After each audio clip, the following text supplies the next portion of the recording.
What up, YouTube? It's Kurt here, and today we're going to talk about an introduction to Sky Strikers, or Brandish, depending on what language you're using. Okay, so Sky Strikers, they're a very big top deck right now. They're a very good deck, and they're very solid, and they're pretty much, I'll go ahead and explain the deck overall. First, we'll get the deck profile up here.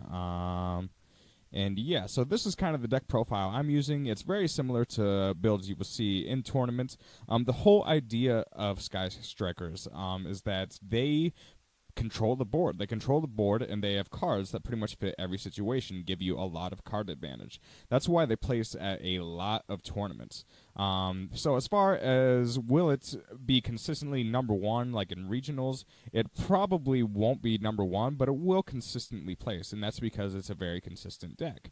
As far as individual cards, some individual cards aren't that powerful, and that's probably why it doesn't place as highly occasionally, but I digress. So here's the current build we're using. We have Sky Striker Ray, we have Mobilize Engage, then we have one Afterburner, of course Hornet Drones, and then we have Widow Anchor. Then we have Multi-Roll, the Field Spell, 2 Terraforming, we have 2 Ash Blossoms, we have Burial Goods, then we have Metal Foes Fusion. We often use that with Burial Goods to get an extra draw or get an extra spell engrave. It's just kind of a, yeah, it's a very useful. Reinforcements, then Shared Ride. And again, this is currently it's built for turn 1, but this really shines in matches. Matches can be really interesting, and I have a lot more match experience now. And now for filler for the graveyard, we have Tune Table of Contents. Now, a lot of people might have a problem with Tune Table of Contents. Me, I think it's something you hard draw it often, and even if you draw into it, it's not always that useful, but it at least puts more spells into your graveyard. So even if it's kind of useless if you draw into it after your initial draw, I still like it a lot. So it's hard to explain everything that this deck does. Just at a quick glance, so I'm not going to go into detail over every single card, but I'm going to talk mainly about the mechanics that you're going to want to take advantage of. Alright, so we have Hayate, Kagari is probably the most important link. Then we have Shizuku. Then we have all these other cards that pretty much are situational. These cards are mostly situational and are rarely ever used.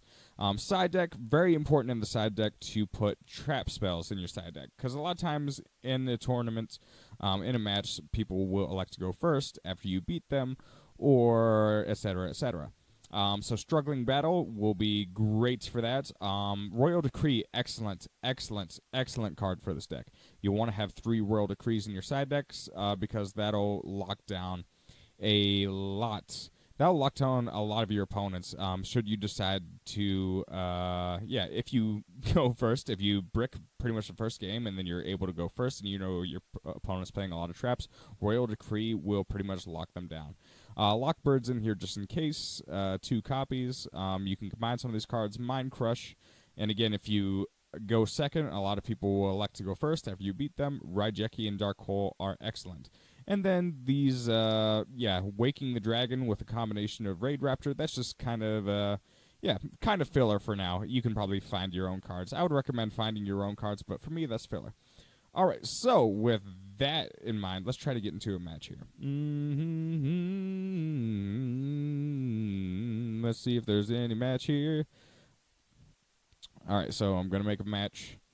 All right, so while we're waiting for a match, I can get into more detail about, and get into a little bit more detail about these cards. All right, so bring up that. Oh, we got somebody already. So hopefully he gets in real quickly here. All right, so very first I want to discuss. There we go. We can start. So Kagari obviously is the most important link monster in this deck here, and because it revives stuff from your grave. Okay, so all right. Admittedly, this is kind of a brick.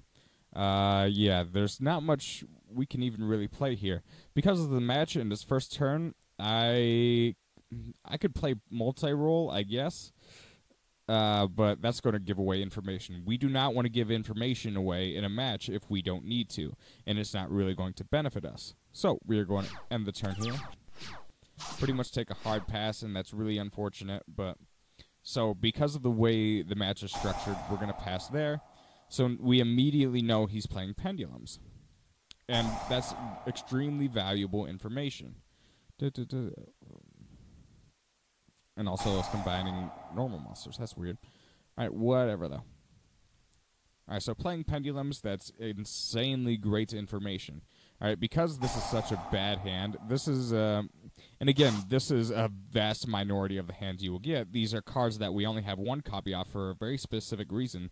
We do not want to draw into these cards most of the time. So this is, no matter what deck you play, you can get really, really bad hands. So, if you get a bad hand, that just happens. But the great thing about getting a bad hand in the match is that you can pretty much take a pass and have a huge advantage for the next turn. Alright, so Odd Eyes. Yeah, Odd Eyes is a pretty typical deck. Unless we get an insanely good draw, we're going to forfeit this match. Which is a shame because I want to talk about the mechanics more, but yeah, we'll get to that. And, okay, well that almost didn't make any sense. So, right, do I want to Twister him? It's probably not worth it. It's probably not worth Twistering right now. So, yeah, we get kind of an insanely bad draw there, too. But, honestly, we could, theoretically, we could recover if we get, if we get Ray or anything like that. Alright, so I'll talk about a couple of the cards. So we're going to talk about Shark. Yeah, the Shark card. And that's the yellowish looking one here. Yeah, and the deck profile here. Yeah. This one. Oh, that's Eagle Booster. Yeah, sorry. Eagle Booster is also a very important card because, like, when you put 3 spells into your graveyard, you can make Eagle Booster pretty much make your card invincible. Now, your opponent can still summon, but that's actually really useful because there's a lot of card effects that target your card for whatever reason or can destroy it. But when it can't be destroyed by battle, that's an excellent, excellent defense. So you're going to want to keep at least 1 copy. I try to keep 2 copies because if you get it turn 1 and you banish it, a lot of times you'll banish it because you want to put this guy up.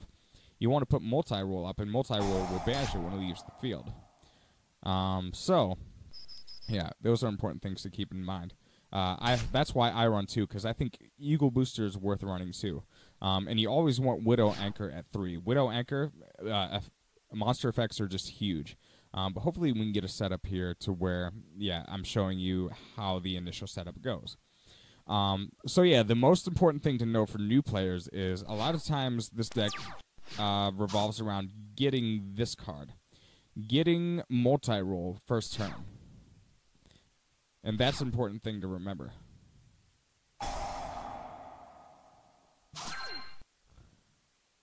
Alright, this is honestly the most horrendous. Yeah, this is just the most horrendous draw. We have a couple plays we could possibly make here. But we're just going to duck. We're just going to duck this one. So hopefully I can show you the setup. Yeah, most of the time you're going to revolve your deck around doing Multi-Roll.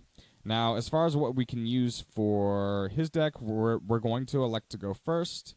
So we actually don't even really need to add anything to this main deck. We possibly could add this, but we're going to go ahead and do side decking complete because we're going first, and he's not using traps, so we're not going to use Royal Decree at all. All right, so we're going to go first here. All right, so much, much better deck. Much, much better hand here. All right, so, boom. We can activate that guy. Let's see.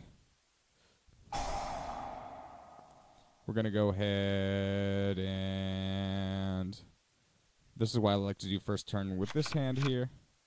Add that guy. All right, so we're going to try to get 3 spells into the grave right away, and we should be able to do that. No, we can't. That really sucks when that happens, but what can you do?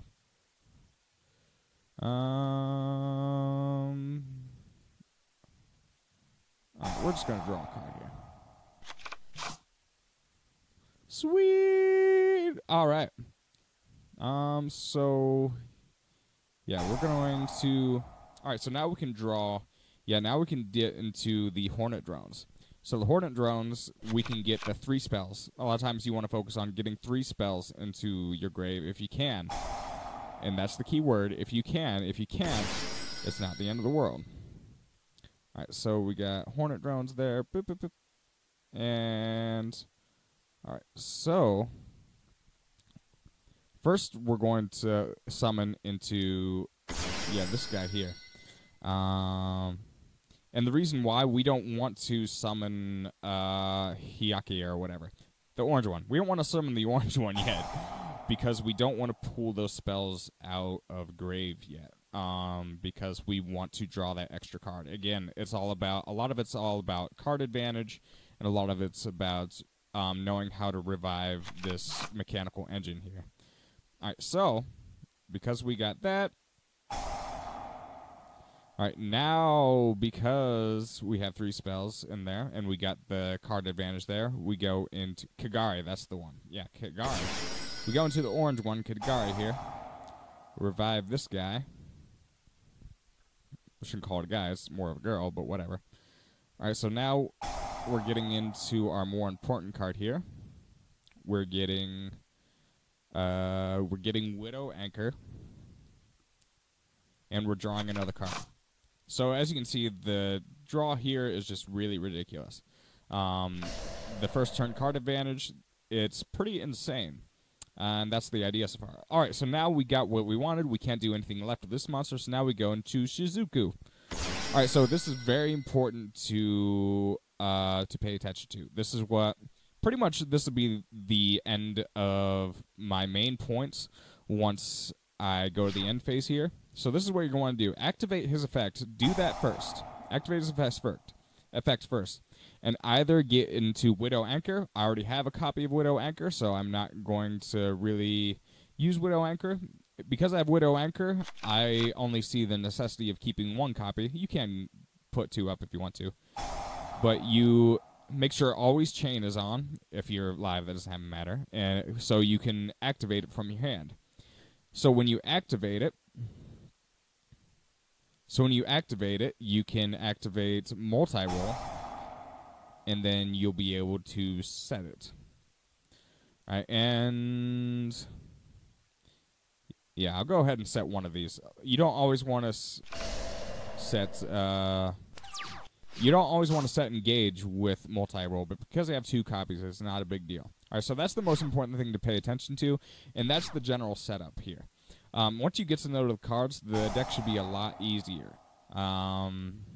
So, yeah, hopefully you guys keep that in mind. This is pretty much the desired first turn board that you want to accomplish here. So from here on, the rest of what I say, it's not that important. If you want to get started from here, that's great. So, yeah, no big deal. If you want to end the video here, that's fine. I'll keep on talking about the game mechanics should you want to learn something. And again, I've gotten a lot more experience out of using this deck, and yeah, it's been a lot of fun for me. Playing matches can be a lot of fun because it's a lot more fair than a single match, because if you're extra deck, and the game is a lot more balanced when you play matches. Again, but they could fix first turn advantage. A lot of times your opponent will win a match simply because they went first 2 out of the 3 times. That could possibly be fixed by Konami, but there probably won't be anything done by them anytime soon. Hopefully they do. Alright, so gains if you control no other monsters. Yeah, that's a wimpy monster effect. So I could use Widow Anchor, but I really don't have to because his effect really is laughable. It's not really a good effect. All right, so he's going to attack. I'm probably going to win this round, and hopefully I win the match because pretty much you know when they're playing pendulums, they're probably going to go first. I think that's what most pendulum players do, and especially against Sky Striker decks, that's what they tend to do. I think a lot of people like to go first during Sky Striker, so that's why you want to have That's why you want to have like things like evenly matched. Those help out a lot. All right, so in discussing other cards, Twin Twisters, I should have probably laid down Twin Twisters, but I just didn't. I forgot to.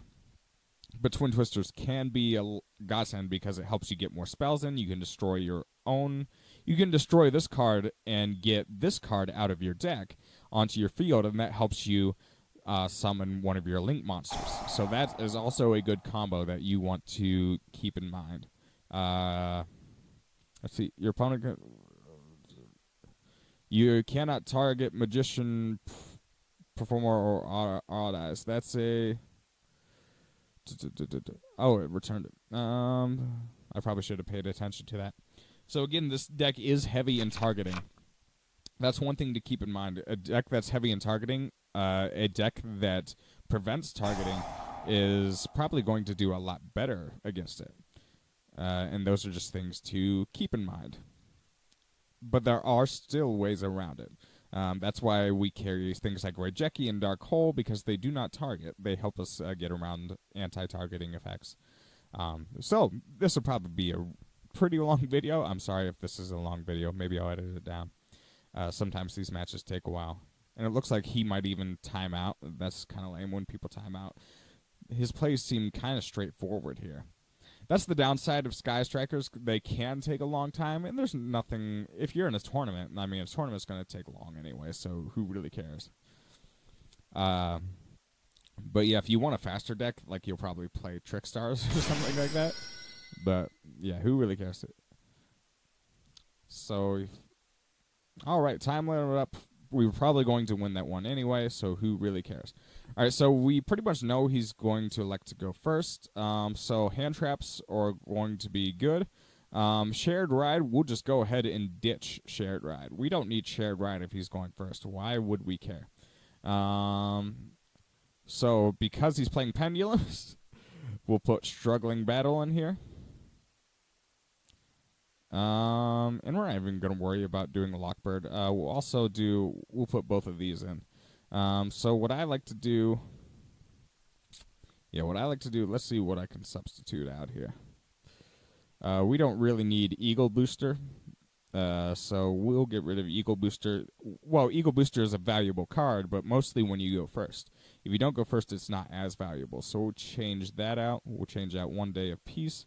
And again, you don't have to use 1 Day of Peace. A lot of people don't like it in this deck.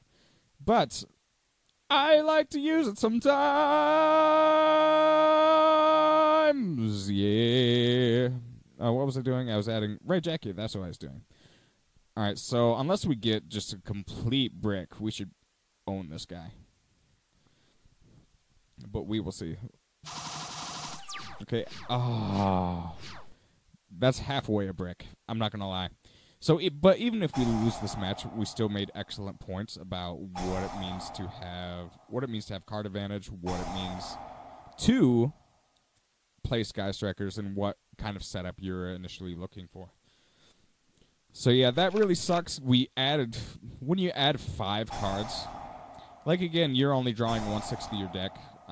When you add 5 cards specifically for a deck and you draw none of them, it's not that uncommon, but it's still pretty uncommon to not draw at least one of them.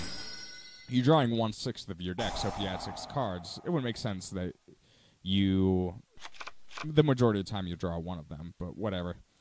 All right, so again, not the best draw. We're still going to draw for our turn, so hopefully, if we drew into Struggling Battle, we'd probably see Rage Quit. Rage Quit! I love the Rage Quits. Alright, doing someone. Hopefully he doesn't have monsters that discard. That's one thing I think they should add. They should add a clause to where first turn you cannot discard your opponent's cards. That would be an excellent clause. Because there are only a couple cards that do it, but what's the point in making a game where your opponent cannot counterplay? It just doesn't make that much sense to me. Alright, so let's see how long this video is going on. About a 20-minute video, not a big deal. Well, hopefully I'm able to upload this, but whatever. It's been a while since I've uploaded. So he, all right. So we get the win. So I'll pretty much end the video there. You can see there. Hopefully I was thorough. If you guys have any questions, feel free to ask, and I will answer them to the best of my ability. So thanks, guys. Peace. Subscribe. All that bullshit. Thank you.